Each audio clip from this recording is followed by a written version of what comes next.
Well, welcome everybody, wherever you want to. Oh, and here you've got Where's your it go? Up here? anywhere, just right down here. I don't want you to fall, Joanna. Didn't know I was going to move furniture today. That's okay. Yeah. Okay. So just so we can see that there. Oh, Well, anyway, this okay? welcome everybody. We're so excited to have you here today. Like Colin said, my name is Sheryl, and I've worked in the Alzheimer's, brain change, dementia care field for probably 25 years. I've been a memory care director, been an instructor with the Alzheimer's Association for about 25 years. And about 10 years ago, I heard about this thing or person called Teepa Snow. And I thought, what the heck is a Teepa? Well, Teepa Snow is a real live person. She's an internationally known expert in brain change and dementia care. So I saved my pennies, it took me a year, went out to Seattle and got my certification as a Teepa Snow independent educator and coach. So fast forward about 2 years after that, I was at an event and there was this lady there with purple hair. And I thought, who? That's right. It was a city council something thing. That was a wig. Oh, well, I had a well, wig you on. had purple hair, but anyways.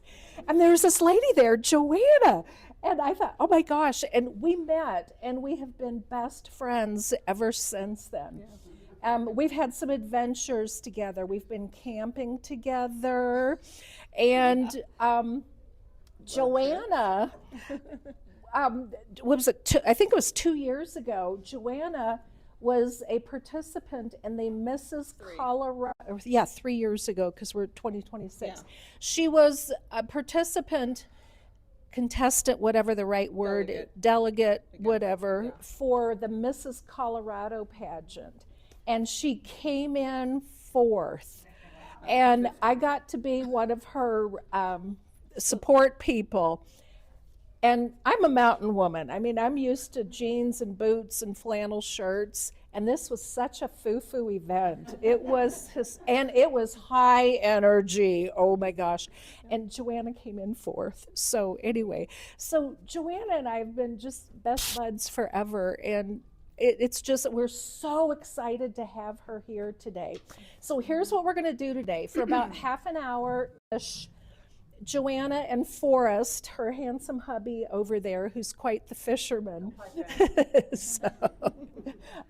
they're going to share with you what her journey has been living with brain change. And by the way, when we use the word brain change, that covers any type of dementia, Alzheimer's, whatever, because when you say brain change, it's softer, it's human, it's real, it's not a label. So roughly for about half an hour-ish, they're going to share what their journey has been living with brain change. And then roughly half an hour, I'll be giving you some quick tips because being a caregiver for my mom who lived with Alzheimer's, I didn't have time to read all the books. I was a caregiver. It's you get it. You got it. You've been there, done, yeah. So we're going to do some bullets of, ooh, try this, this might work, or this is why. So we're going to look at brain change through a different lens today. This isn't going to be all the science. This is going to be real life 101. And then Mallory's going to help me with a few scenarios. And then the last half hour, we're going to be doing question and answer. So you've got your little Post-its. If you have a burning question that you don't want to say in front of everybody, you can put it up there. Or we're just going to be answering questions. So that's kind of the lay of the land of what we're going to be doing. So you're on. This is not karaoke, right? This is Oh, something she's else. also quite the karaoke No, it's expert. just every time I'm holding the microphone, I Go for think it. we're going to sing. I'm going to grab a chair, sit next to you. Thank you so much for being here and for including me in this. This is those of you who we know each other know that this is what I like to do. I used to be a teacher And so being able to still feel like a value to society is a really huge piece of living well with Alzheimer's disease, which I was diagnosed with, how old am I? 57? I'm 57, so at 48 years old, I was diagnosed, and that was about almost 5 years after I was fired from my job at the university. And that was, all told, I started experiencing symptoms in my early 40s. So it took a couple years of experiencing symptoms and kind of having those play out at work for it to take me down the path where I just was not a good employee anymore. And so I was, aware that there was something going on. I had no idea what it was. Thought maybe I'm just tired and I need a break, burnt out. So I moved to Colorado. I didn't live. This is where we live, right? Colorado. Yep. Okay. I always have to check. Sorry. Of course, it says Colorado Palliative and Hospice Care. Oh yeah. Just hang in here with me. We're going to do this together. And so I moved here because I have family here. My dad and stepmom live in Castle Rock. I have a brother that lives in Crested Butte. That's in Colorado too? Mm-hmm. And so at the time, my birth mother lived here as well. Now she lives in Florida with her boyfriend and is just loving life. So, but I moved here thinking, okay, I probably need to take summer off, and that was 2012, that year, 2012. Okay, we're in 2026, so doing the math, 14 years, right? Close enough. No, 2026 minus 201, that's 14 years, right? See, I'm a human calculator. I got this. All right. And when I did that, I moved, and I thought I just need to take the summer off, and then I'll be as good as new, and I'll start working at one of the universities here. And I never went back to work because I never got better. I just got worse. Well, it took about 4.5 years later, after all that time going through this diagnostic process, because you aim for the thing that is most realistic, right? And nobody's thinking Alzheimer's in their 40s. Plus, it skipped my parents.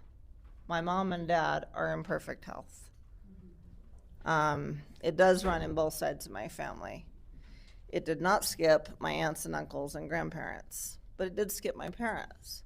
So growing up with this knowledge that many of you probably have, I know Sheryl has, it wasn't in me to have been exposed to dementia. When we were around my grandparents at the time, you think they're old, they're maybe having some aches and pains. This is just what it looks like. You start to forget stuff when you get older. So dementia was never, I had never even heard the word. I mean, other than the Dr. Demento show that I used to listen to and watch, which was, I don't even know what that was. It was like some fun thing. I had never even heard that word. So all of this learning had to take place in 2016 when I was diagnosed, because I did not know what it meant. And then when I was trying to find out what it meant, nothing that I saw, read, heard had any relevance to me in my life. Where were the other people like me? I can't be the only one. And I learned that about 5% of the population under 65 does get Alzheimer's disease and other dementias. Lewy body, my husband's sister passed away years ago from that. People get frontotemporal degeneration. I lost a friend, Lynn, a few years ago. vascular dementia, you name it. But Alzheimer's is kind of the most talked about one. And it's hard at any age, to be in that space. As a caregiver and a care receiver, I'm going to tell you that's no picnic either. But when you start seeing people in midlife pass away from what was considered an old person's disease, it changes you. It really changes you. I mean, we're all afflicted with the human condition, so these relationships, they change us. I met my husband in 2015. That's how I have to say the year. And I was diagnosed the following year. And the day I was diagnosed, he decided he wanted to marry me for some reason. So he set that up with my dad to get his permission. A little bit of a different story than what you typically hear. But I think I mentioned I used to be a college professor, and I really loved my job. I loved teaching, and I really loved facilitating. I didn't just lecture in lecture halls. I learned from my students. It was always kind of this, we're doing this together. It's not me thinking I know everything and telling everybody out there that I don't think know anything, because that's not reality. And I absolutely loved, and in college they're adults, or they're supposed to be. So it was really a joint effort with being a college professor. My specialty, I also worked with law enforcement as a psychological profiler, and I did cognitive assessment. Yes, I get the irony there. I know all of those things, or I used to. And it's far more fun to actually perform those on others than it is to receive them. I mean, seriously, you want to put somebody who's having executive functioning issues and fatigue and short-term memory through a 4-hour psychoanalysis, these diagnostics. I mean, that almost makes anybody feel less than, acceptable. You really, really get a feel for what you're asking people to do when you put them through it. And I mean, it's hard on anybody to go through those, but it's information. It's a good piece of information. Unbeknownst to me, I have been going through brain imaging since 2012. So I had 4.5 years of my providers checking out my brain and putting the IV into me and doing the PET scans, all that stuff. And I said, thank you, that's helpful, because it really is. I appreciate that. And so by the time I got diagnosed, I was going, no, I want a second opinion. I got the second opinion. No, I want a third opinion. Well, I got to the 9th neurologist, and they said, you don't need to come back anymore for any more opinions, because we suspected Alzheimer's 5 years ago. See all of these radiology reports on your brain? And I said, well, no one's ever shared that with me, because when you go for a follow-up, right, you get the opinion of the provider. You get the interpretation. They don't hand over your radiology reports. The only reason I found out about those is I had to gather them to go in front of the Social Security disability judge. And I had already been turned down 3 times. I was literally in my last 6 months, after working since I was 15 years old. Here I was in my mid-40s. You got to apply for this stuff early, and because the clock runs out. And I'm like, something's wrong with me. I don't know what it is. Something's wrong with me. In that last 6 months, getting all those records and going in front of the judge.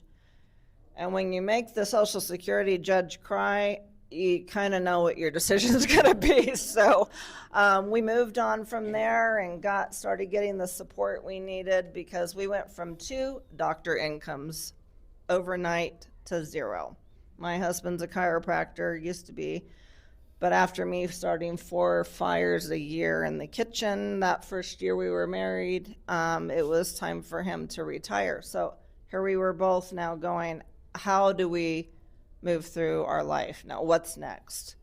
And started learning about what was out there, in the way of long-term care and supports. But it really took me about a month. I think that's realistic for me to go, okay, here I am, this younger person with this disease that if you ask anybody what's the worst thing you can possibly imagine happening to you or your family, 99% of the time it's Alzheimer's. So now the worst thing that could ever happen has happened, right? I mean, honestly, my opinion has changed. The worst thing that could happen for me is losing my dogs and my husband. You notice how I put the dogs first, right? The dogs are part of my care team. So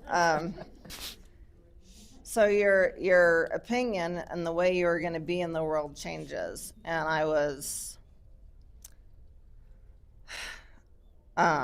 excited that I started to be asked to share my lived experience. And it started with the Alzheimer's Association, and it just blew up from there. People were really hungry to know what's going on in the lived experience of people dealing with this.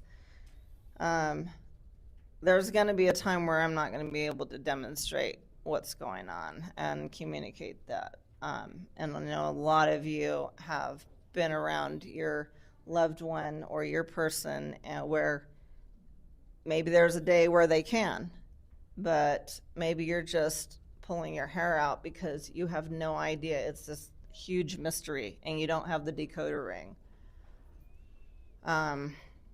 Well, I am the decoder ring. I don't know everything. I just know more than anybody else. And all of us living with dementia do, because we're living this experience. So it's in what is that word? It's incumbent. Is that the right word? Upon us, while we can, to share what works and what doesn't, and to maintain our relationship. The most important thing to me in my world is my husband. He's my caregiver, and I am all about supporting caregivers. I always say I have the easier piece in this. That's not to say living with this disease is easy. It's to say I'm just going moment to moment here. I don't even know if I'm even on the script that we were talking about, but you're right I'm where you're supposed to be. moving moment to moment. And he's like playing whack-a-mole, right? It literally is, you never know what you're going to expect from day to day, hour to hour, moment to moment. And once you decide, okay, Joanna just told us you never know what you're going to expect day to day, moment to moment, hour to hour. If you can accept that, if you can find a place in your heart to go, okay, this is my new reality, then you're not surprised, because you're already prepared. You're already prepared for the keys to be found in the freezer, right? You're already prepared for a lot of this by not knowing what's coming. And if that resonates, which I hope it does, I'm a planner, and I like to have structure, and I like to be reliable, and I like to keep commitments. And nothing is more frustrating than knowing that, Sheryl, I want to be here with you today, but I can't tell you if I will be until, is this Friday? Until I wake up. Mm-hmm. And I know, can I be in public today? Can I interact with other people? Can I impart anything useful at all? And so I know that I'm yakking away. If that clock is right, I've already been talking for a while, but my passion, all I care about, is helping you. That's all I care about. if whatever questions and challenges and obstacles you are experiencing with your role in this, your journey in this, that's all I care about. Because there's all kinds of other things we can talk about, but if this doesn't infuse you with some new skills when you leave here, I have failed. This is my job. This is what as a volunteer. And this is what whether you're religious or not, this is what God has put us here for, to help each other. So help me help you, and I will be happy, and I will sleep tonight knowing that we've done this together. What did I miss? Did we just... We're going to do a little flip-flop here. Flip-flop? No, it's a good thing. Oh, okay. I didn't wear flip-flops. Oh, okay, okay. Yeah. So... we were going to have questions at the end, but let's do some questions now while Joanna's up here. And then after that, we're going to give you some real quick tips on different situations of resistance, of try this. And if they want to hear from Forrest, honey, do you have anything burning you want to impart right now? Or okay. Okay. You can ask him too, because, Joanna, one question that I know for Suzette and I that's really resonated with us is when you talk about how you process things in your environment. The dishwasher, we remember the story about loading the dishwasher, or the doorbell and the dog. Oh, yeah. Yeah. The steps, when you fell down the steps. So tell us a little bit about... Okay, now that's a good priming the memory pump there. Yeah. So we're talking about resistance today. Yeah. And there's a lot of that, but you probably are curious as to why. And I can tell you what my experience is when it comes to resisting certain things that I need to do, even things that I want to do, but I want to do them in a different way, or a way that I used to do them. And I was just talking to Suzette before we started. I said, I am excited because just this past week I learned something new about brushing my teeth. I learned that I can't use toothpaste anymore. And this is why. It's too many steps. It's too many steps to get the toothbrush, to get the tube of toothpaste, to unscrew it or unflip it, to squeeze it out, make sure it gets on the toothbrush, and then I'm doing this motor skill activity that is not as efficient and effective as it used to be. Takes a lot of cognitive reserves. So I now have this little thing of baking soda next to my toothbrush that I just wet down my toothbrush, I stick it in the baking soda, and away I go. We just figure out workarounds. It's not like toothpaste is magic. It's like, okay, just get your teeth clean, right? And just keep yourself from having to make more trips to the dentist. And I still floss. I have one of those little long flossers with the thing and mouthwash, but it's too many steps.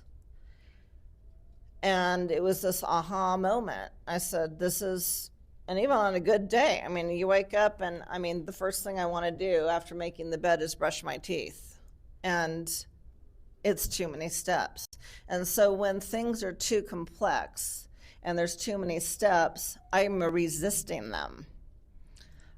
If there's too much going on in my environment, I cannot pull it together if I'm hearing things, if I'm seeing things, real things, not even imaginary things. That happens too. But when you're overstimulated, then how are you going to do what's right in front of you when your attention and your senses are being stimulated by these other things?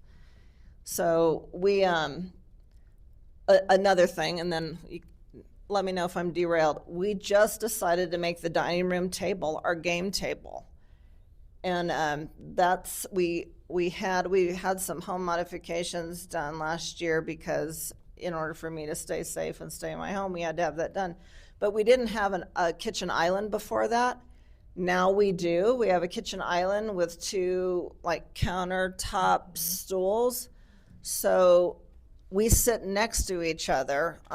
We don't necessarily eat at the same time, but when I'm eating, I can't do anything else. I can't have a conversation. I can't watch TV. I cannot successfully eat a meal in a restaurant. I mean, that ship sailed a long time ago. And so having Forrest, my husband, next to me, even if he's not eating right then, because I need, standby assist to make sure I don't aspirate, sit there with my placemat and my food, and he will look on his phone. We're not talking. Cannot have a conversation. I cannot eat and have a conversation or have someone even talking at me while I'm eating. So I'm just telling you what's going on in this round thing with hair on it. It's like, okay, what's in front of me? My eggs are on my plate. That's what I do. That's all I focus on. Now, if the dogs start barking outside because something's going on, and if there's something on the stove like it was years ago, and it only took 3 things. I think years ago that example was I was boiling water. This was years ago, boiling water for spaghetti, and the dogs were outside barking at a squirrel or something, and then the doorbell rang. And as soon as that happened, it was like 3 was my magic number. I did not know what to give my attention to, so I picked up the dining room chair and I slammed it against the floor, and it went into a million pieces. And then there was only 1 chair left. So we needed a new dining room chair set after that. But it was like, well, breaking the dining room chair against the floor really didn't take care of who was at the door or figure out what the dogs were doing or take care of the water boiling on the stove. But my husband came in to the kitchen and said, all right, I've got this. I turned the stove off and checked on the dogs, and who cares who's at the door? I mean, our phones and our homes are there for our convenience and our well-being, not the caller. Like, I have learned to ignore a lot of people in the last 9-10 years of living with this. And I don't even want to, but I have to prioritize. What do I have the cognitive reserves to do? What are my priorities? My dogs and my husband. What's right in front of me? Getting those eggs into my system. And when I have more than one thing on my plate, I can't get started. I get overwhelmed. Well, sometimes I can do the eggs with the bacon there, but if I have a third thing, I simply do not know where to start. And you think, well, gosh, aren't you hungry? Uh-huh. Yeah, you should have seen us when we were at lunch with my dad and stepmom years ago at this nice quiet restaurant. You try to create the perfect environment so you can have success with your person living with dementia. And I ordered something wonderful. I think it was Mexican food, right? And I was like, yeah, I know what I like because I looked at the menu online, and this is my go-to. And I had a forkful, and I literally had it right here. And then my parents started talking to me. I think it was my dad or my step. And I stopped, and I put it down, and was downloading, listening, processing to what my dad, I think, was asking me or talking at me about. And then when the talking stopped, I started again, and then my stepmom started talking to me. I'm like, I'm going to starve to death because I can't do these 2 things. You guys can talk to each other, but you cannot talk to me when I can only do one thing at a time.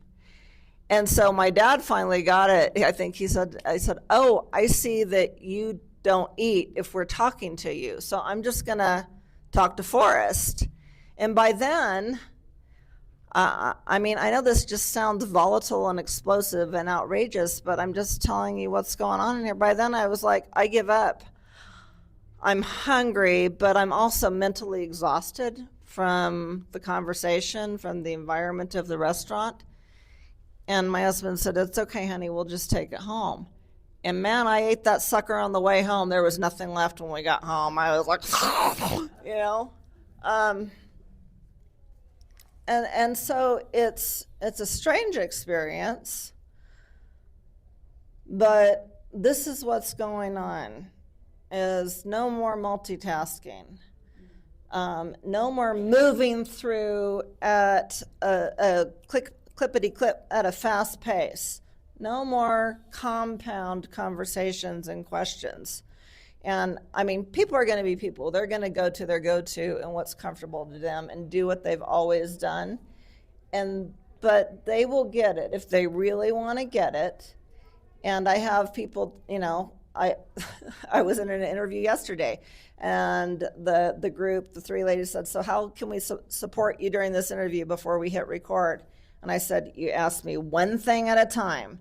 Don't go, well, tell us about what you do, what you used to do for a living, and then tell us when you did it. No, one thing at a time, because that's all I can hold on to. So what was the first thing? Well, tell us what you used to do. Okay, I have a PhD in psychology. I used to work with law enforcement. I worked with criminals. I was a college professor. Blah, blah, blah, blah, blah. Now, what was the next thing? Okay, now tell us, you know, when you got, so this is how it has to go. This can make us feel stupid, and nobody likes to feel that way. So it's incumbent upon the people with the healthy brain to slow down, pump the brakes, slow down, and just take it easy. Know that you are never going to know what's coming, but knowing that you're there to support us through this, you are going to have a much more successful journey. And I can tell you that I speak for all those friends of mine with dementia, because we get together every week. We have our own support group. And guess what? We talk about all of you guys. And we tell really dirty jokes, but we're not going to do that today. That's for the next meeting. And it is huge. It is huge to have that support group. But we all share that our priority is our caregivers. And I mean, you've already heard the statistics about what happens if something happens to your caregiver. And that has happened. It's happening now, and it'll happen in the future. Which is why I say, please give us a break from you. Please go do caregiver pampering. Please take a little vacation. You are not the only one that can do this. You may have been the most cognizant one and geographically easy and the one with the biggest bank account and the one with the good relationship. You are never the only one that can be the caregiver. And I can tell you that when we don't have that separation, and we love each other, like literally I could spend 24 hours a day, but he is a better spouse and so am I when we have that separation. Because Sheryl and I do things, and I do things like this all the time in our community. And most of them I do, you know, with my friends in the dementia field, and my husband will stay home with the dogs. And I can tell you, when I come home, he is in a better place because he's had that break from wondering, is my wife trying to get in the bathtub by herself? You know, is she okay? You have got to take that break. We, the care receivers, need that break from you, okay? This is not a love thing. This is a reality thing. We are going to be better partners in this when we can get the support of our care team, which is, like I said, my dogs, my neighbors, my friends, basically everyone that I brought in. And now it's going to be Colin. Colin, now you're part of my care team because he's now a friend. We met today, and I already love him. I think he's just a fabulous human. And Laura Cooley, who I think is a fabulous, I mean, just so many people. So all of a sudden, as soon as you open that door, instead of hiding this, you know, big scary thing, ooh, Forrest's husband, you know, she's got Alzheimer's, let's not talk. No. Just because we've lost some people on the way that knew us before, that maybe are uncomfortable, you know, or scared, or just don't want to be inconvenienced with the fact that we can't do the heavy lifting in the relationship. They were never your friends. They were never your strong family members if they're related. You build your care team, and you build one that works for everyone on the journey, not just the person receiving care. It is so, so vital. And the people that are supporting this today, they're part of your care team now. They're part of my care team now, whether I utilize them or not. They are now part of my care team. And you start to build that. You start to tell everybody. We had bought our house 2 weeks before my diagnosis. So there's nothing like getting to know your neighbors and go, hi, I'm Joanna. I live right here, and I'm married, and I got 2 dogs, and I got Alzheimer's. So if you see me out here without my dogs or my husband, I live right here. Could you help me get back? Nobody said, ew, ew, cooties, get away. They were like, wow, oh my gosh, you're so young. That's fascinating. You know what? I had this experience caring for my mother. She's deceased, but can we have a conversation sometime? Yeah. I mean, please. I mean, and I mean, this is not my identity, Alzheimer's girl. My identity is Joanna. I still like to roller skate. I still like to shoot tequila. Yeah. I still like to go camping with Sheryl. I mean, I am still who God made me to be in 1968 when I surprised my mother in July, a month early. I'm here. Where are the keys to the car? And Alzheimer's is riding shotgun. There are days and moments when it's in the driver's seat, and that stinks. And I think, I want to die. This is terrible. This is the worst thing I've ever experienced. I hate my life. I cannot take another breath. And then I have support to move through whatever that is, whatever's going on there. And I wake up the next day and it's like it never happened. It's not a bad gig to not have your short-term memory with stuff like that. If it was something good, if it was a good day, I have another person that gets to prompt me on that and share that and say, I don't know if you remember, but yesterday you sat down at the piano and you played, and you haven't played in a long time, and we were dancing and singing and the dogs are barking, and it's like, yeah, oh, thank you, yes, I can retrieve that. And if it was a bad day, don't you remember you said the F word in the middle of church? It's like, no, but thanks for reminding me. You know, we don't need reminders of the bad stuff.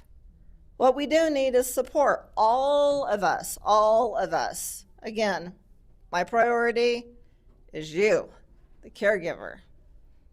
And I know your priority is us, the care receiver.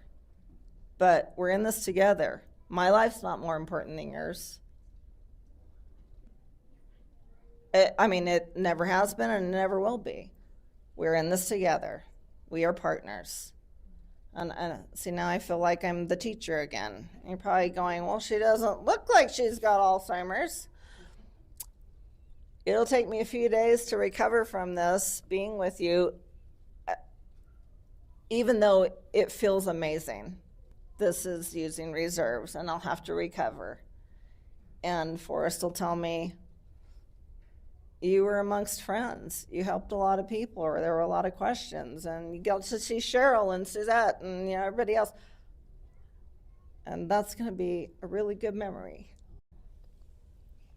You are so cool. I want to keep give going. you a hug. I can keep going. It's just okay. I mean, what kind of questions do you have of Joanna and Forrest? Please ask. I don't have a question. I just wanted to say it's so wonderful that you reached out and started searching, knowing something was wrong. My aunt that I took care of was just embarrassed, and she didn't know what day it was, and she wouldn't get on the phone and call us and stuff. She would turn on the TV, watch a show, and go through the entire TV guide that she has a subscription to find out what day it was. All right. And finally, you go, what is going on here, and so on.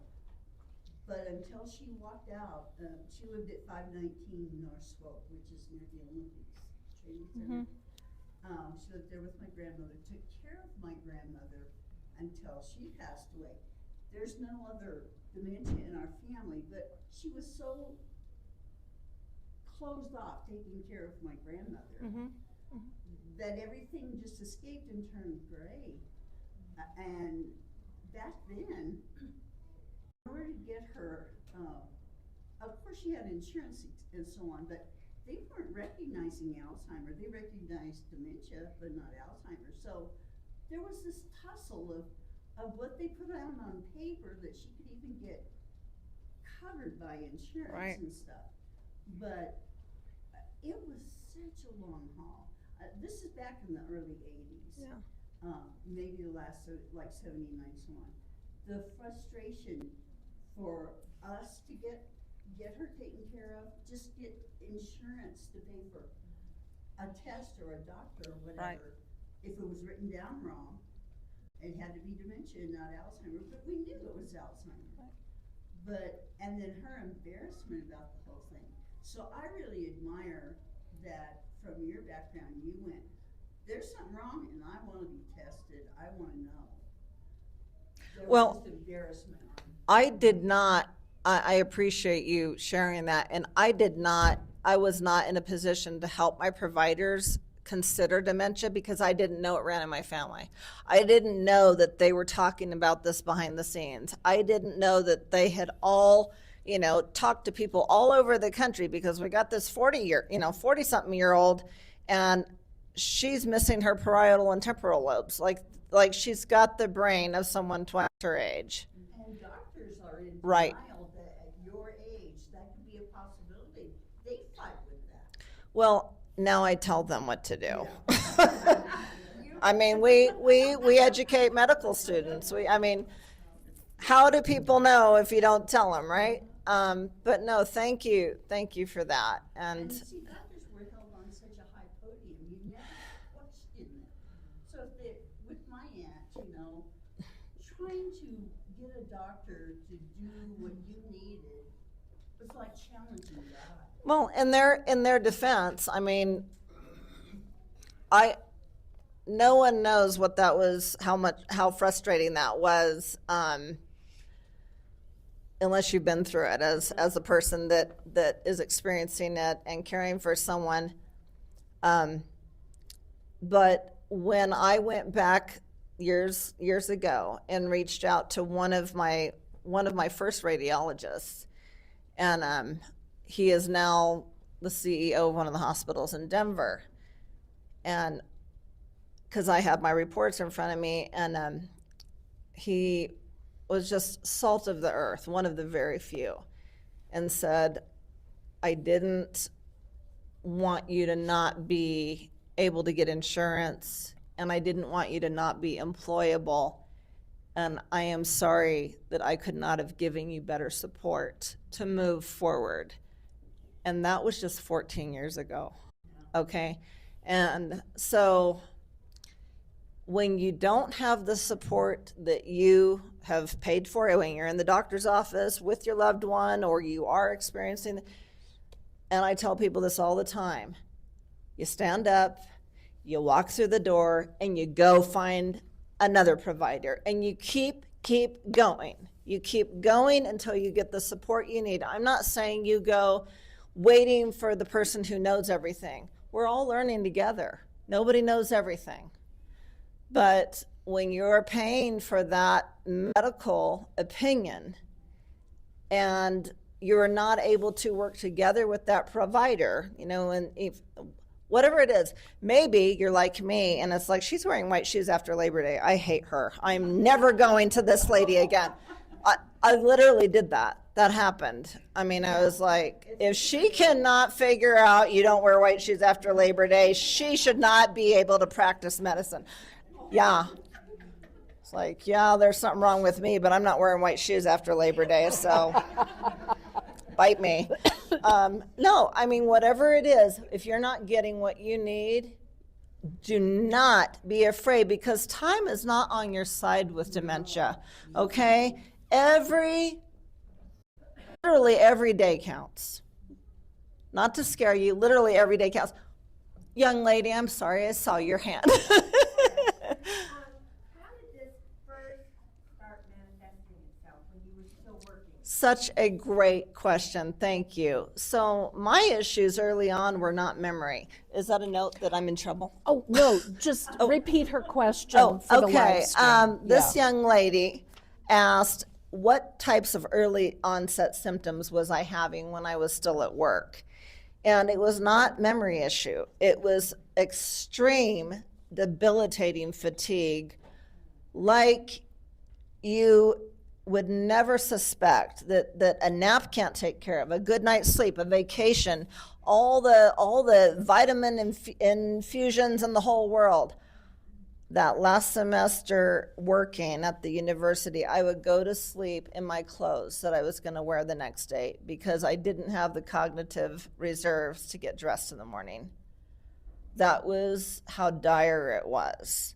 So the fatigue was just really debilitating. And then executive functioning. If you know what types of things that looks like, I couldn't load the dishwasher. I couldn't tie my shoes. I couldn't figure out the order of things that needed to happen. Like what comes first, what comes next. I could not sequence. It just completely blindsided me. I thought, I've had this dishwasher forever, and I learned how to tie my shoes as a kid, and I know that there's an order to creating the syllabi for the semester because I would create course materials, and I know that there's things that I'm supposed to be doing, but I don't know which comes first and what to do next and how these things fit together. And it was exhausting. Being awake was exhausting. Literally, I would open my eyes in the morning. I can go back there because I experience this now too. And I open my eyes and I have started work. The minute I open my eyes, I have started my work day. I tell people this. When someone, and then I'll stop talking so you can, when my husband walks in the room, which he does a lot, if, we're doing different things in the house, and I'm sitting there and the TV's not on, I'm not reading a book, there's no music playing, and he just wants to, are you doing okay? And I said, yeah, I'm just sitting here, living the dream. And we say that. And he knows that I need to sit there and do what I call the nothing. The nothing is a really important part of living well. And so when I talk to assisted living and memory care and, about the selling point of all these activities, oh yeah, we start the morning off with bingo, and then after lunch we do goat yoga, and it's like, oh, please don't tell me you make people do this stuff, that you leave it available for them to choose. Because I am already working. So when we open our eyes in the morning, our brains are having to, on purpose, think about which shoe does this foot go into? Which sleeve does this arm go into? What room am I in and where do I go next? How do I take these steps one at a time? Who's here with me? Who's supposed to be here with me? I mean, there's so much that is not involuntary anymore. It is on purpose. So on a good night, which I can tell you hardly anybody with Alzheimer's sleeps 8 hours a night without pharmaceuticals. Thank God for some of those. But on a good night, let's say we slept 8 hours a night. That means I'm working, those of us with dementia are working 16-hour days, 7 days a week. You tell me, when you've been working 16-hour days, 7 days a week, that you haven't earned the right to sit there and do nothing. I mean, try to tell me that, right? And so I think that this whole idea of we need to keep people stimulated, we need to keep people happy and healthy and not take away their right to choose what that looks like. We were talking about going to the doctor. I hate going to the doctor. I hate taking medication. I hate going to the hospital. But Sheryl knows. I mean, anybody who knows me knows if you if there's an opportunity for me to help, again, I feel like the teacher again. I feel like, or I feel like I'm part of something fun and meaningful. And so even if it's my doctor's appointment, and I'm like, oh, I just did not want to do that. I'm not doing that. And my husband says, you know what, I've got an appointment and I can't leave you alone. So we're going to my appointment, and we have the same providers. Most of our providers are the same now. And it's still my appointment, right? But I'm thinking I'm helping him, because you should see him drive. He does need a lot of instruction on the driving. But so that's right. My first teaching job was traffic school. So there, I am an excellent driver. Nobody can drive. Yeah. Well, I can drive everyone. And so let's say we get there, and and it's like the providers, we've been with them for over 10 years now, and they know the drill. It's like, okay, we're checking Forrest out, and Joanna, while you're here, let me just check you over. That'll keep you from having to come back and being inconvenienced on having to make another trip, because being in the car is like being on Mr. Toad's Wild Ride at Disneyland. It is a lot of stimulation riding in the car, and I am all about that. I never go, you tricked me. I mean, you got to keep, you've got to have some workarounds. I don't know if you want to call them little fibs or white lies, but we both want the same thing. We want each other to be as healthy as possible for as long as possible. So we have to get there one way or the other. Okay, I know I have been just But it's fascinating. So, question. I have two questions, kind of, but they're going to lead into each other. Okay. So the first one is, I think when people are getting older, me and myself, you start forgetting things, right? And so you're like, is this brain fog? Do I have dementia? Like all the time I say I have dementia. Like I'm kidding but not kidding, because I'm like, I can't remember the little sticks that go in the box. Right. Those are matches. Like I think people aren't, and you can tell me, that's kind of a question. I think people don't know what they don't know. Right. And then when we're saying like your aunt, it's not like you're gonna call somebody and say, I think I'm forgetting everything. Right. I mean, there's something is wrong with me. So I think we hide it, like at least people I've taken care of that have dementia, they don't know what they don't know. Right. And then like my mom was around my cousin and she had dementia real bad, and she'd be like, don't you know you're sick? And I'm like, why are you doing that? Right. You need to do that to her. Right. No, she doesn't know she's sick. But I do think for all of us, where is the brain fog? When would you know to tell your doctor? And then when you go to the doctor, you're like, I'm forgetting things. Like Right. you don't want to automatically just tell everybody they have dementia. Right. Because Right. some of it is brain fog. Right. So I mean, I guess my question to you is, did you hide it, do you think, at first? No, and it's such a good question. Can you repeat the question? Yeah. So how do you know if it's this like a normal part of aging or stress and that life brings us that we move through, or if you have something that you need to get evaluated so that you can start intervening in a successful way? And here's what I can tell you. Just saying the word and having a conversation about dementia and Alzheimer's doesn't make you get it. It doesn't make you like, all of a sudden, if I say the word, now I'm going to have it. That's not how it works. And if you have something going on, believe me, you want to know as soon as humanly possible. You want to know. You do not want to be wondering. And so no one's doing anybody any favors going, oh, don't say this. It's probably this. We all know this, but no.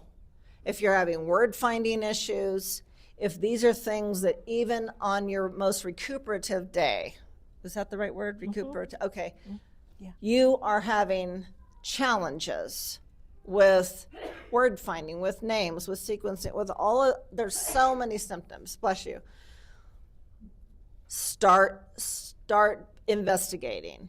I mean, there are so many things that good nutrition and good rest and good support and a happy, healthy attitude can fix. Alzheimer's is not one of them, but it can go far. And so, no, I mean, again, I didn't know that this ran in my family. I didn't know that this was even something that I would ever need to face. I almost started on Copaxone shots because they thought it was MS until they checked my spinal fluid and said, oh, you don't have any O-bands. And they had already suspected Alzheimer's, but didn't tell me. So do you see how that harmed me not knowing for almost 5 years? I mean, I lost relationships. And these are things you have got to talk about this. And I say all the time, build your care team. Start, talking to the people in your immediate orbit. Talk to the mailman. I mean, I think I've told the Amazon and UPS and FedEx. They have to watch out for my dog. She's a Wolverine disguised as a Pomeranian. But I say, I have Alzheimer's. If, I just wanted to let you know if there was ever anything strange going on, and everybody without exception, their guy, how can I help? And thank you for letting me know. And oh my gosh, is this why you guys have the only fenced in front yard in the neighborhood? Yeah, it is, because I walked down my driveway early on in the middle of a snowstorm at 2 a.m. before we had ADT and the doors and windows alarmed up, because I woke up after a few hours sleeping and went, I don't think we checked the mail today. Didn't wake him up because nothing woke him up. And I got out, got to the end of the driveway, and I was totally lost, had no idea where I was. And thank God we had not gotten the mail that day, because I opened up the mailbox and I saw our names and went, this must be my house. And the front door was open, and walked back in. And I told him, I think probably the next day. And then within an hour, ADT showed up to our house to, completely Fort Knox the place. And I'm so happy. And we have made those adjustments. But I tell you, this is nothing to be embarrassed about. This is nothing to keep secret. This is nothing to be ashamed about. And this is nothing to be devastated by. This is an opportunity. It's a learning opportunity. It's a journey.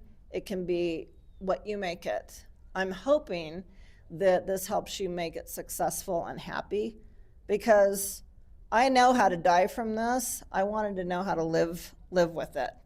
And, 10 years ago, I was told I had 8 years left. So like I was, telling Laura, I kind of gave everybody that said that the finger, so many words. But it's like nobody knows what your life is supposed to look like except God. So let him be your driver. I love that. We have a question. I believe, isn't it true that in the last year or two, your general practitioner, your internist, your family practice doctor, whoever, I believe now as a part of their annual physicals, or if it's not annual, but when you do see your doctor, that you can ask them to include a mental, Yeah. You're talking about neuropsychs, right? A neuropsychological. Or the mini mental. Well, the mini cog and the MOCA, yeah. And that, It's good information, but it's not clinically diagnostic. I don't mean to talk over you, but I'm telling you because I used to do that for a living. So it's good information to see where you're at that day and what your strengths are, and maybe, if you don't have a baseline, which I did because we had to do that on each other in graduate school, then you don't know, okay? The only way you can get a clinical diagnosis is to have brain imaging. That is the gold standard. So neuropsychs, if those were fun for you, like they were for me to actually give them to other people, they were exhausting. And I had behavior and verbal issues for a long, long time after going through several of those. And it is not a good experience for the person living with dementia. But it is good information if they are able to work through that, but it's not clinically diagnostic. You must have imaging.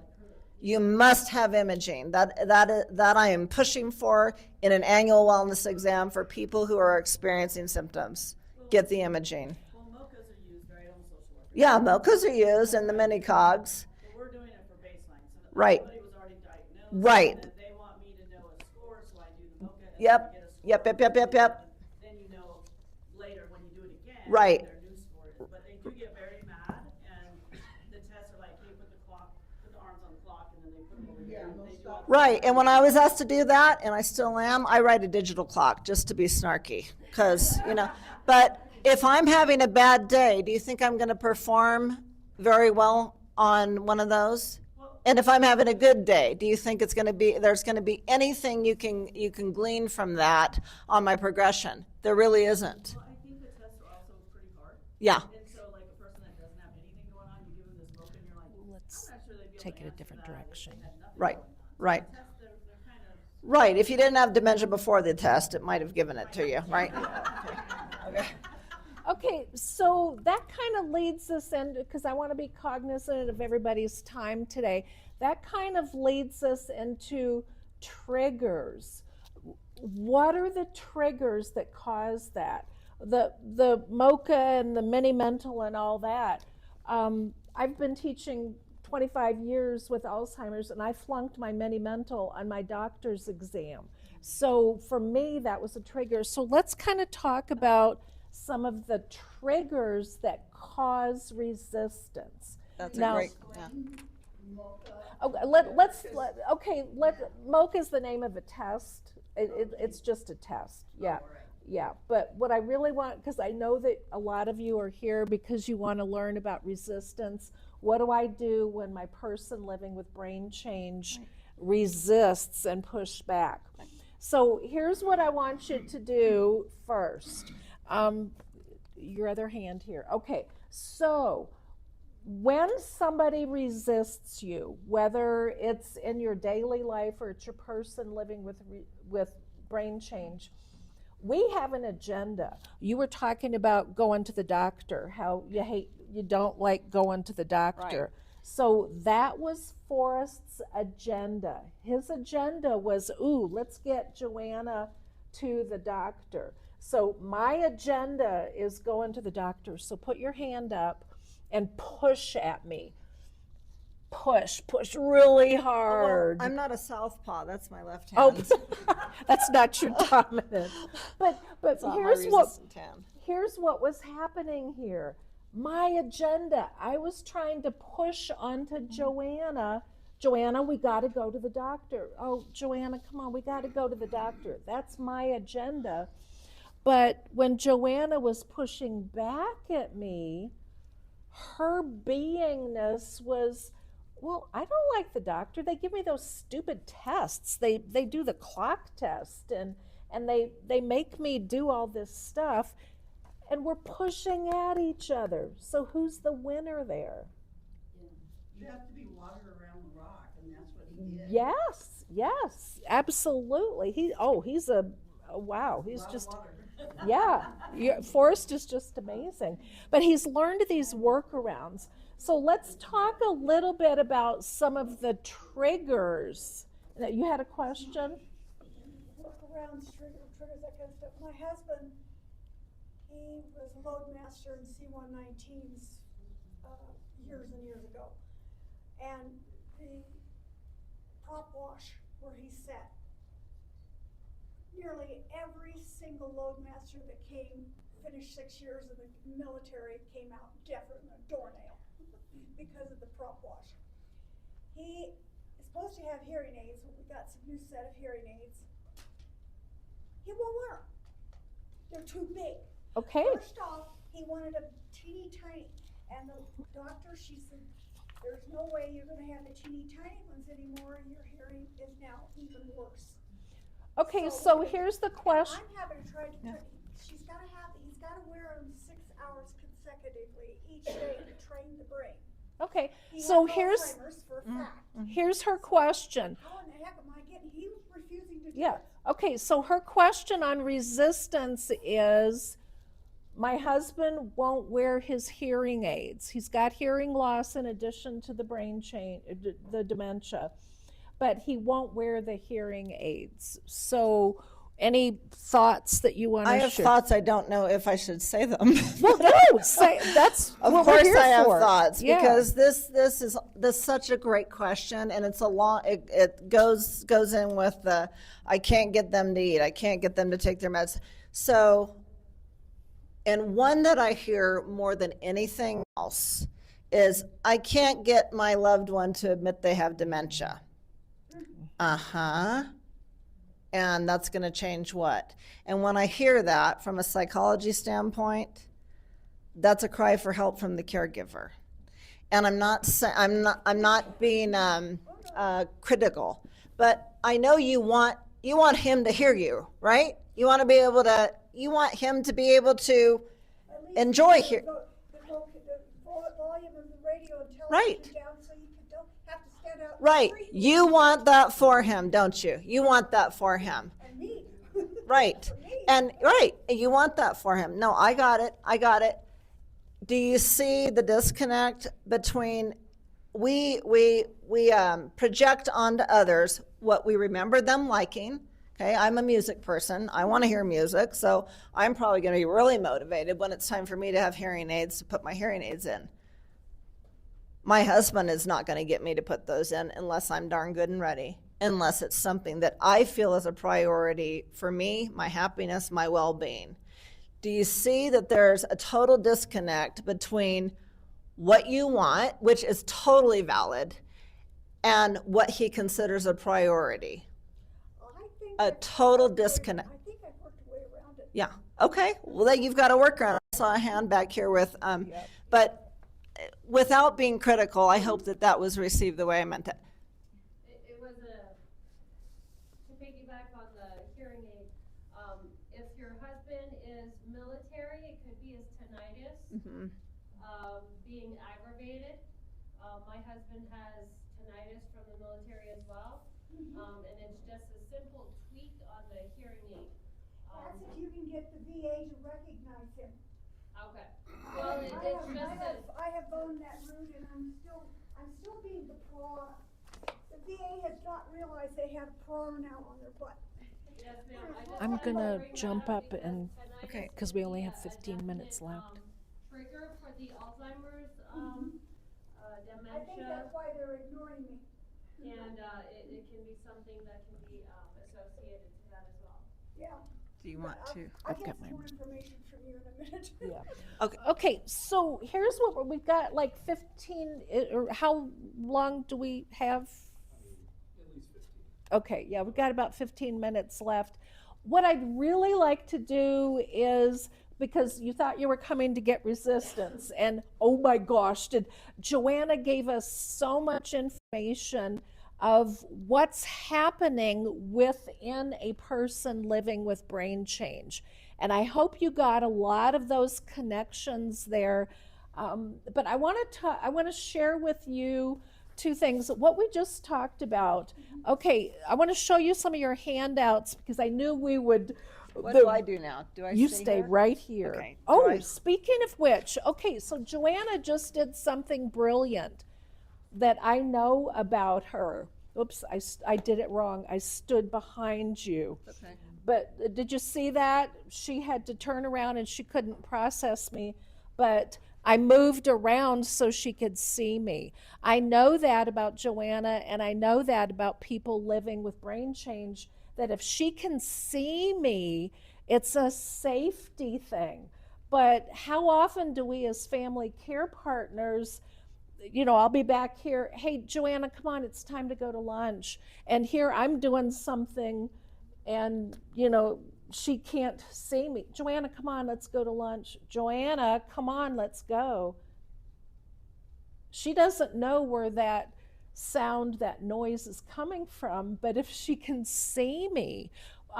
When we were in Denver for the Mrs. Colorado pageant, Paula and Charlotte were her care buddies, and we always stayed within visual field of Joanna so that it was a safety thing for you. And you did great. So, but you said something really key that just kind of triggered me to remember this. You've all got a handout right here, and we're not going to do it right now, but excuse me, allergies with the wind.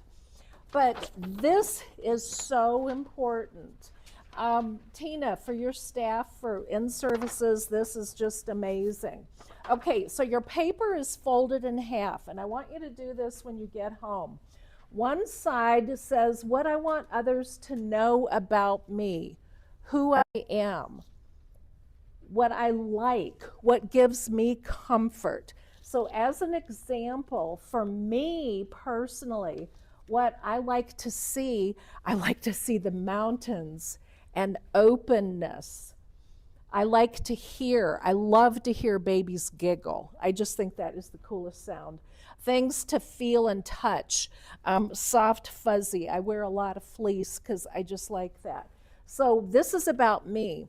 So on the other side, just flip like this. It says what I don't like, things that irritate the heck out of me, things that I see. Here, I can't stand on TV when people talk over each other on news shows. That grates me like chalk on a chalkboard. Things that I don't like to feel or touch. I don't like slimy, like okra or anything, you know. Bleh. You know, I don't like smell baby poop. That kind of stuff. So these are things about me. So when my mom had dementia, when I was caring for her, I cared for her in the way that I am, the way that I see the world. And she would push back at me. My mother swore at me. Oh my gosh. And my mom was a good Christian lady. She was a former pastor. She started swearing at me because I was caring for her the way that I see the world, the way that I perceive the world. So when you get home, flip the page over, and here it says, my person that I'm a care partner for. What do they like to see? What do they like to hear? What do they like to feel and touch? And it's amazing when we do this activity with care partners and care communities, they have no clue, My sisters and I didn't know a lot about mom. And then what they don't like. So remember, we have an agenda with our person, and that's where a lot of resistance comes from, is we come in with our agenda thinking, well, mom used to be blah, blah, blah, blah. She should do it this way now. Well, her brain can't. Joanna talked so much about this, about the brain can only process one thing at a time. So if you're getting resistance and pushback from your person, I'm not going to pick on you, but I'm going to pick on you. When you were asking Joanna the question, you had a lot of information in that question. And I even had a hard time to follow you. So thank you for that. For a person for my mother, if I had started saying, hey, Mom, we're going to, oh my gosh, Mom, we're going to go shop at ARC, because that was her favorite thing, ARC and Goodwill. And I would say to her, well, come on, Mom, we got to eat lunch first. And then I'm going to make ham and cheese sandwiches. But, oh, Mom, do you want some ice cream with that too? And by the way, Mom, why don't you wear that purple sweater? So why don't you go to the bathroom and then go change and put that purple sweater on? Oh my gosh. Sheryl, do you remember when we were in grade school and we learned how to diagram sentences? Everybody did that. So that just popped into my head. And you've got the noun, and you got the verb, and you got the adjective. You just kind of visualize that. If you add to it, then you're going to have something that looks like a spider web with all these offshoots. But when you're just diagramming that, one noun, one verb, maybe an adjective. That's it. That's it. Yeah. Oh, hold on. Resistance of her hearing aid thing. Yeah. I had another friend, and this is just, as a caregiver, you start to learn how to be water. she tricked her husband into, hey, we're gonna play Mickey Mouse for a few days. We're all gonna wear our ears, which included the hearing aids, and he didn't even realize it. That was a workaround. Isn't it? It's a clever workaround. Yeah. And it did work. Now, they were gonna do it for a week. He only made it 3 days, so he didn't want to Yeah. play that game, but the hearing aids stayed. Yeah. Yeah. The hat It's came being off, but they creative. have their Mickey Mouse ear hats Yeah. on 3 And days. that's the other thing too. When you're working with your person, be creative. Think outside the box.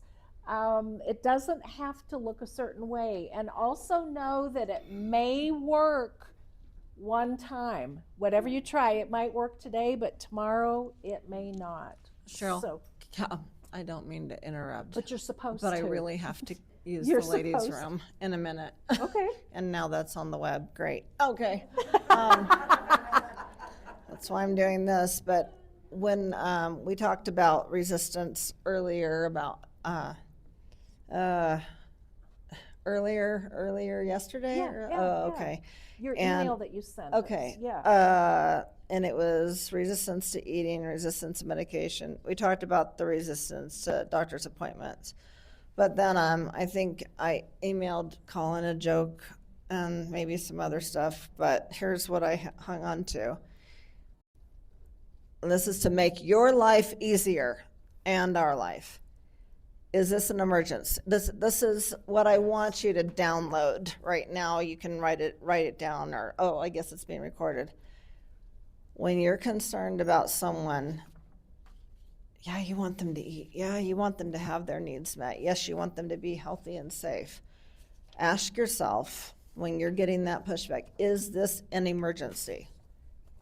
Okay, that's your first tick off. Is this an emergency? If it is, I'll call 911. If it isn't, which 9 times out of 10, it will not be an emergency. Then now you've got some breathing room. You've got some flexibility. Okay, I can tell you, I do not know when I'm hungry. I have to ask my husband, have I eaten breakfast? I have a bit of a stomach ache. I think it's a stomach ache. I'm not sure what it's from. I'm not sure if I've eaten yet or not. Well, that's the first go-to if I haven't eaten breakfast. Maybe it's a stomach ache, a hunger. Those signals are compromised, okay? So people don't always want to eat. It could be confusion. It could be, sensory overload like we talked about. But I can tell you that is not an obvious thing to me anymore when I'm hungry.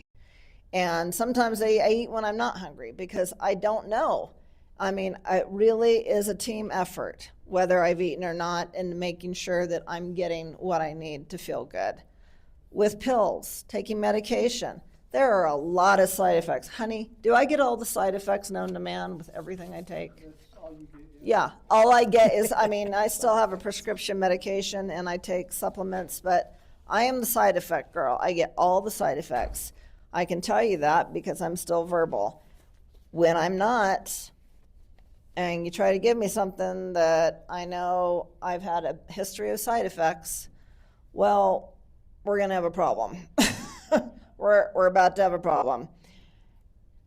Do you understand that you need to make that really good call in the beginning of whether or not this is an emergency and move from there? Because there's a whole lot of room between it being not an emergency and not emergency for you to work and get creative and make it a successful interaction with you and the care receiver. And I want to give you that as a gift so you can just take a huge, giant breath and go, okay, it's not an emergency. They are not on fire. They are not going to die from not eating their oatmeal. I guarantee it. Okay? They are not going to die from missing a dose of Aricept. I guarantee it. These are things that I know that your heart is connected to. You want the best. I'm telling you from a care receiver standpoint, it's going to be okay. All right? It's going to go the way it goes. And the best thing you can do is put that relationship as the priority. That you want to maintain. And Sheryl knows she might be the person giving me a bath one day, because if it comes down to it, I can't hire somebody to be my husband. That's the priority job for him.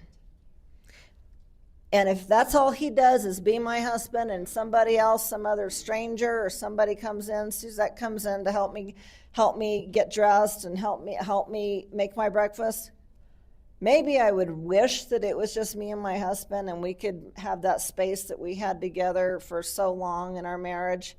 But the most important thing is maintaining my marriage, that relationship. And so if Suzette's going to come in and Cheryl's going to come in and help me out and Laura Cooley, you bet you. That's going to be a really good thing, whether I tell you that then or not. That is going to be a good thing. That's the call to make. Oh, I want to cry. I really have to pee. Like, Go ahead and go. Seriously, am floating. And now that's on the internet. Great. Okay. Do you know where it is? No. Do you want Suzette to go with you just to show Yes. her? Suzette, can you show her where it is across the hall? Okay, just one last thing that I want to close with, and then can you guys stay for a little bit? Oh, to yeah, answer? I Okay, just have to. all right, because we I can't know. think about anything else. I'll be right That's back. okay. Suzette will show you where it is. Okay, so I want to give you a last tip. Now, you've got handouts. I just Oh. want to throw out, we have more time in the room, so if you have more time and if the We- audience is open to it, we can spend more time on questions. Oh, good. Okay. All right. We're flexible, but we know that if you need to leave, we won't be offended. We won't think that we're not doing our job. But, oh, good. Hold on to that because when Joanna comes back, I want you to ask all together. Yeah. Your handouts. We gave you these on purpose because we know how we would get off on tangents. There's some really, really good information on your handouts. Please share these with your families too. But here's what I want to talk about. Resistance. You're going to have resistance on everything under the sun. You're going to have resistance. She was talking about eating. You're going to have resistance. Part of it, what she was talking about was maybe her brain can't process that she's hungry. The other thing could be something simple like she's afraid to eat because she can't hold the utensils anymore. These are our strength fingers, or our skill fingers. These are our strength fingers. As the disease progresses, sometimes we lose that skill. So if we've been holding our fork like this forever, but because of either arthritis or the disease process, we can't hold the fork anymore. These little adaptive things, I just got these on Amazon. Just put, when you search, just look for grippies for adaptive silverware. They come in a pack of multicolors. But look at how simple, talk about workarounds. This is a workaround. So here's where I'm kind of going with that. The ABC approach. Remember the ABC approach. Whenever you get that pushback, here's a quick way. I love the word you used with workarounds in the water. ABC. What is the B is the what is the situation? What's the behavior? What's the pushback? What's the situation? What's the resistance? So in Joanna's case with the doctor appointment, the B is resistance to going to the doctor. So remember that when you get pushback, what's the B? Then you look at the A. The A is assess what happened beforehand. Be aware of what happened beforehand. As an example, using this example, could be that the dogs were barking, that the UPS guy was ringing the doorbell like crazy.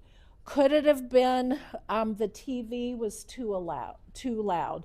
So the A is assess what was going on that could have started that pushback. And then the C is what can the person with brain change still do? Joanna shared, oh, you can come on back up. I don't want you to leave me. I'm not going to leave you. Okay. Either one. Joanna, we're talking about when they get pushback, using an ABC approach. So the B again is, what are they resisting? What's happening in there? The A is kind of be aware of all the other stuff.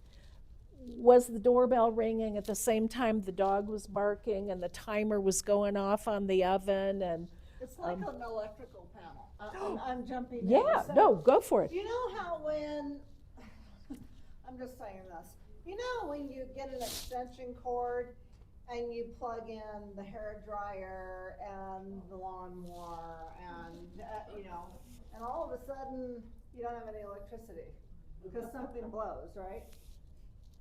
And then you have to go start checking.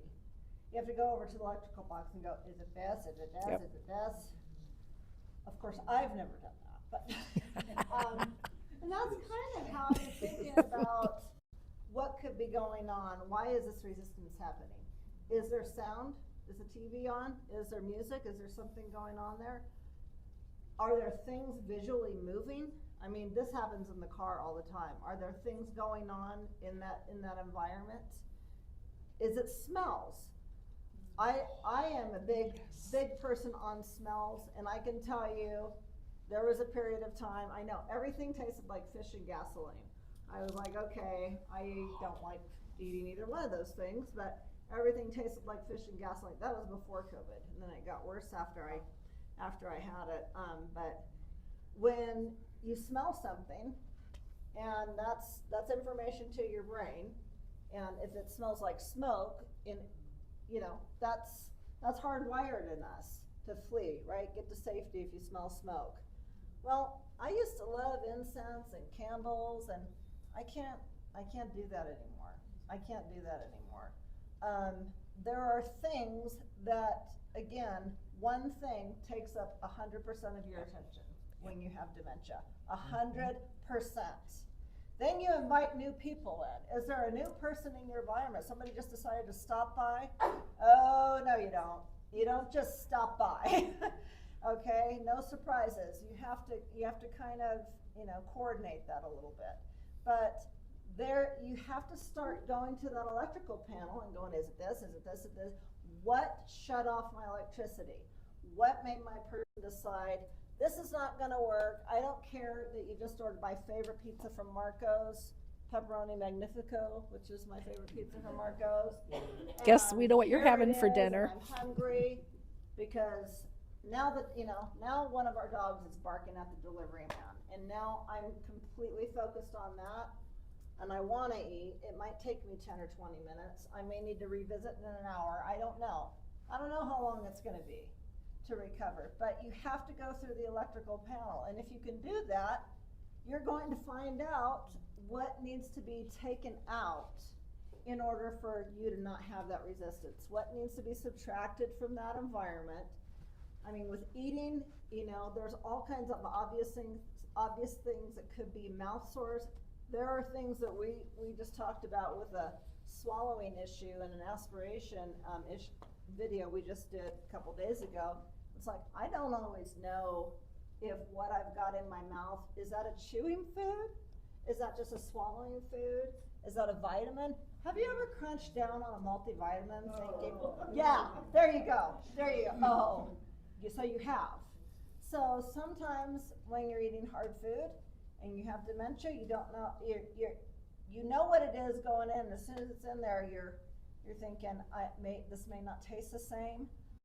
My brain is not recognizing how it feels. I mean, there are so many things.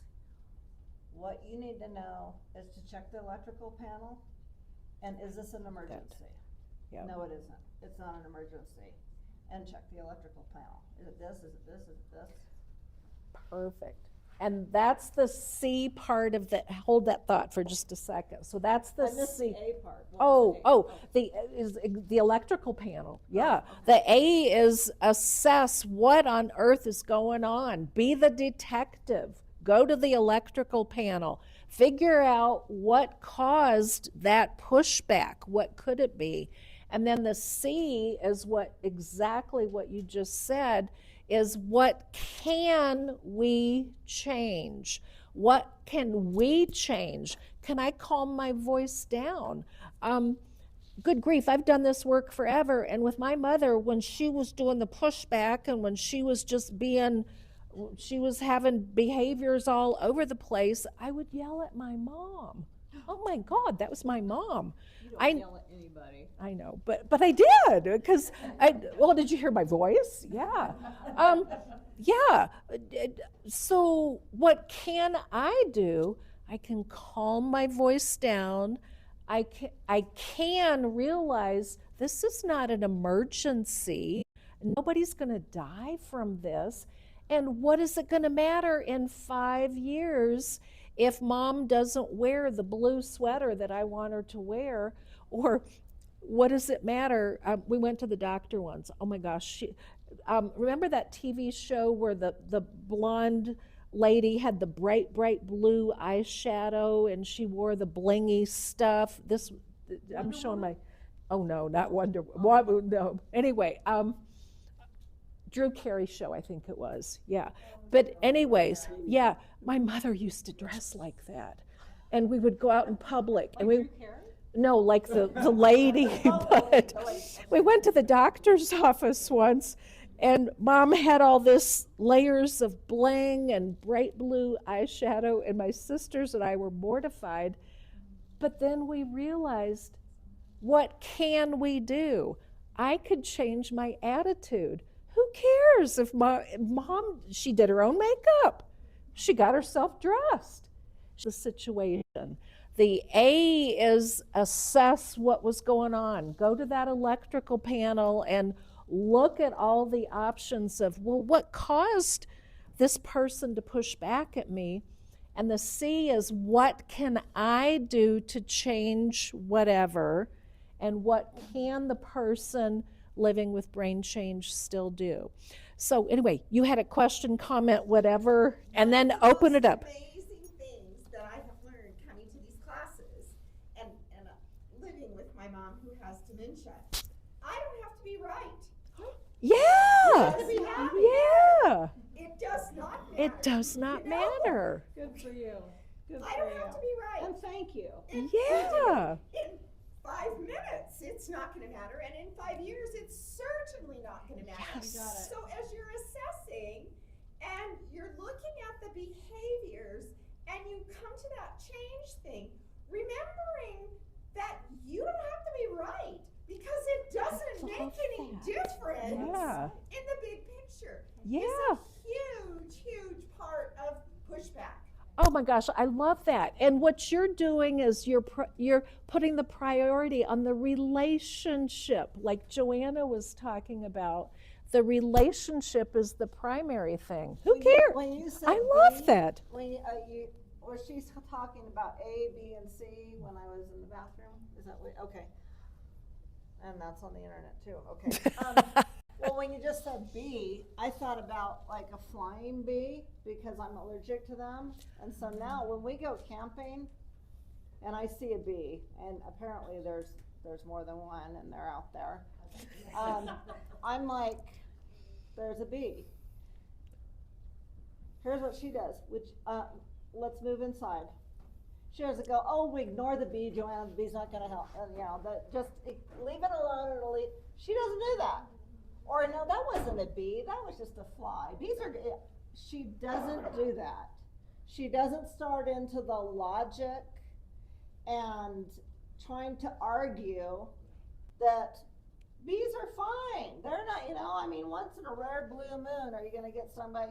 She recognizes that I am terrified of bees because I am allergic to bees. And if I see something, even if it is a fly, and I think it's a bee, well, let's go eat our waffles inside the RV. That is a good friend. That is what support looks like. That is, I just thought of bee when you said bee. I'm like, oh, bee, is there a bee in here? Yeah, like when we were down in South Fork. Yeah, like when we were in South Fork. And she didn't even go, where? I didn't say anything.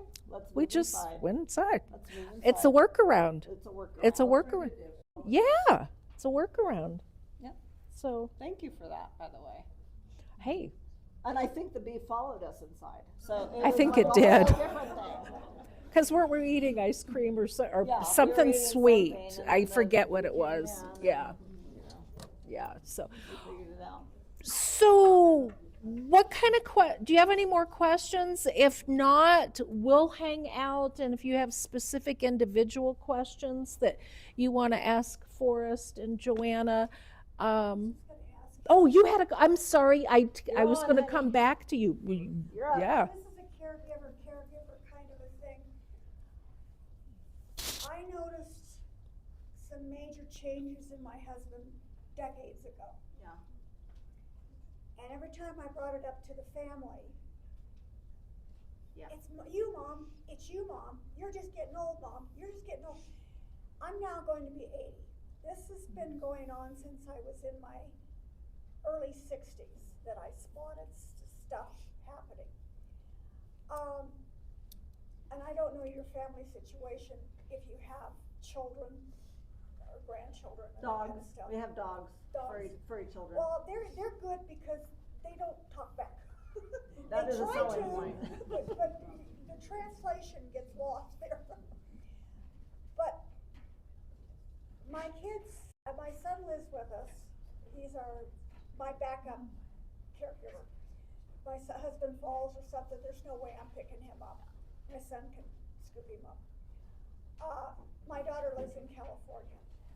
And once in a while, I need to talk to somebody. I do have a therapist, and I do recognize that caregivers do have a need to have somebody they can, their outlet onto.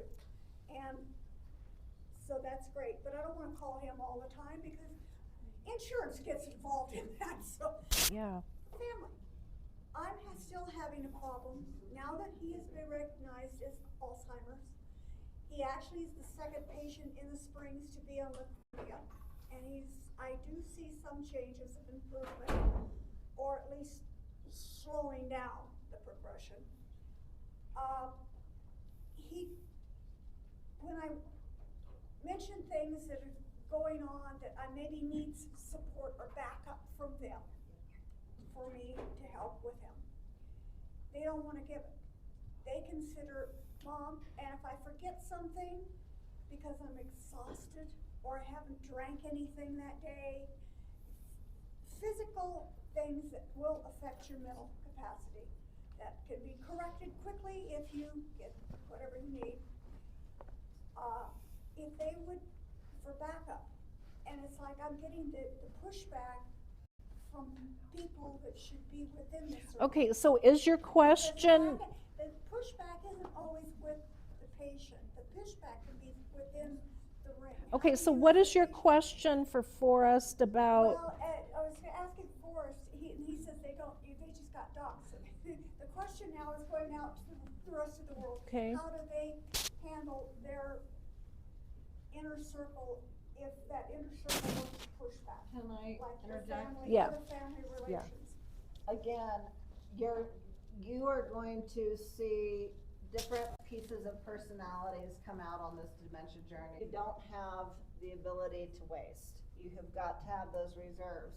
So you just include the people that can support you. And just because you think that's gonna be a family member, that people are not always where they are supposed to be at the same time. We are all individuals. We move through this at a different timeline. So you cannot be wasting your energy trying to, argue with and push against. It's not a criticism. I'm just telling you.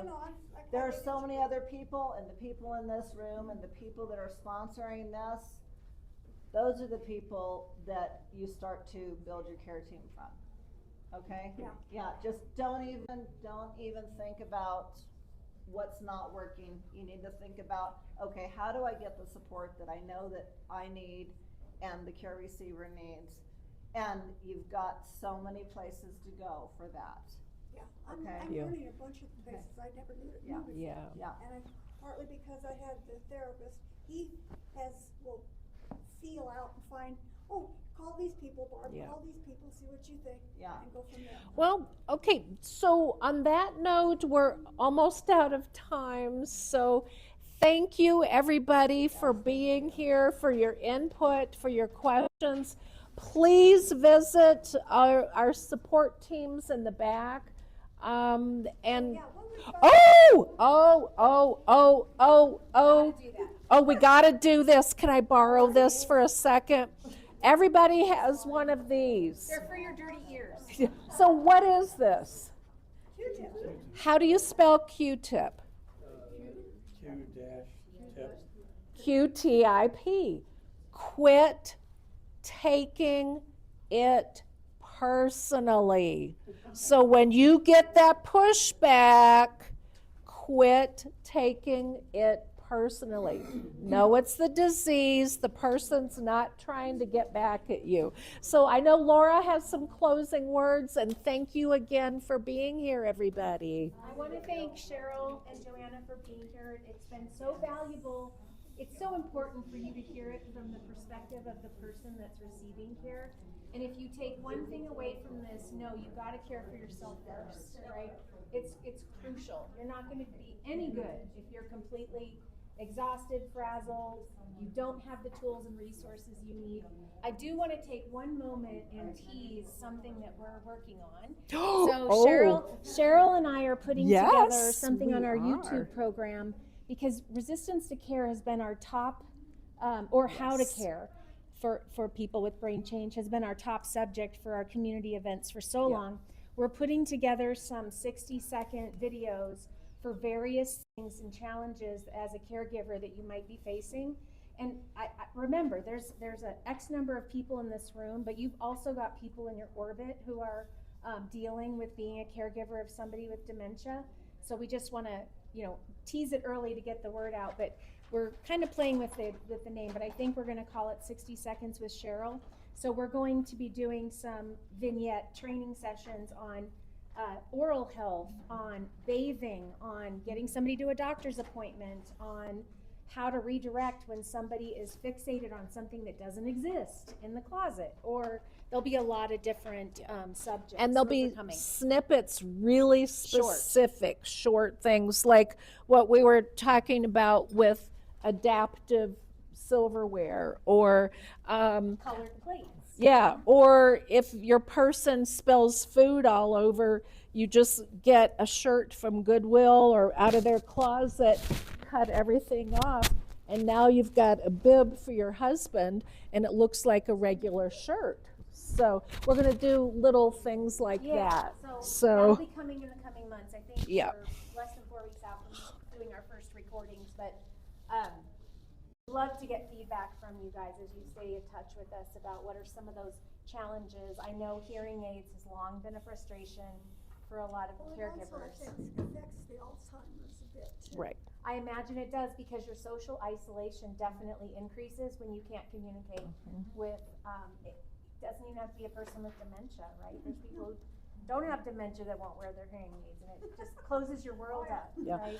And then on that line, if you have very specific topics that you want us to cover, contact CarePatrol. You all had the flyer or somehow got the information to be here. So let CarePatrol know any specific questions, comments, issues that, We're going to send the a survey. So we're going to get a survey out to get more feedback. Time, location, topic, all those kinds of things. So. Thank you, everybody. And Joanna and Forrest, thank you for being here. Thank you.